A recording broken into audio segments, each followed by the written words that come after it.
ఇక్కడ ఇంకా అంతేకాదు, వరంగల్ కోర్టులో, వరంగల్ జిల్లా కోర్టులో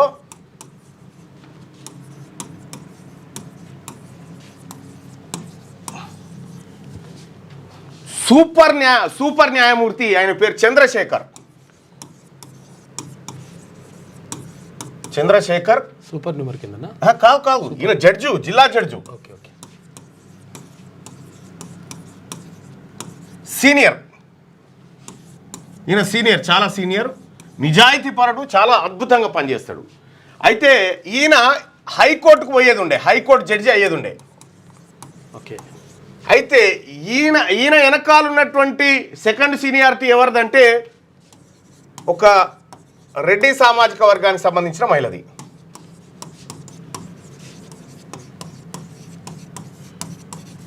అయితే ఈమెను హైకోర్టుకు పంపాలి, ఈయన ప్లేస్లో ఎట్లా పంపాలి? ఈమెను హైకోర్టుకు జడ్జికి పంపాలి, ఎట్లా పంపాలి? ఈయన అడ్డం ఉన్నాడు కదా, సీనియర్ ఉన్నాడు కాబట్టి, ఈయన అడ్డం ఉన్నాడు కాబట్టి ఈయనని ఏసీబీ కేసులో ఇరికిచ్చారు. ఈయనని ఏసీబీ కేసులో ఇరికిచ్చి ఈయన వెనకకు పెట్టి ఈమెను హైకోర్టుకు తోలేరు, హైకోర్టుకు ఎలివేట్ చేశారు. ఇగో ఇంత కుట్ర, ఇంత దగా జరుగుతూ ఉంది బీసీలకు, బీసీ న్యాయమూర్తులకు, బీసీ అడ్వకేట్లకు. ఈడొక్కతానే కాదు, ఇట్లా 1000 ఉన్నాయి అన్ని కోర్టులలో ఇదే జరుగుతూ ఉంది. బీసీ న్యాయమూర్తులకు అన్యాయమే.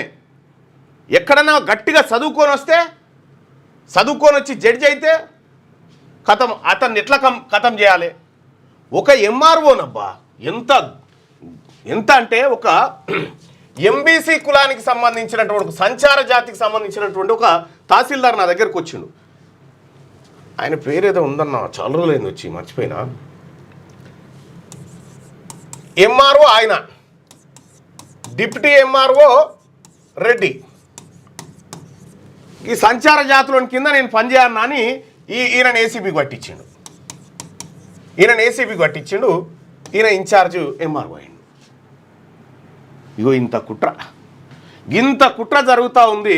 ఇంకా గిదేం చూసిరు? ఇంకా మీ కోర్టులలో, నేను న్యాయవాద సోదరులకు చెప్తా ఉన్నా, మీ కోర్టులలో బీసీ న్యాయమూర్తులకు, బీసీ న్యాయవాదులకు జరుగుతున్నటువంటి అన్యాయాలు మీ కళ్ళ ముంగట్లేవా? ఎన్ని జరుగుతున్నాయి ఇవాళ?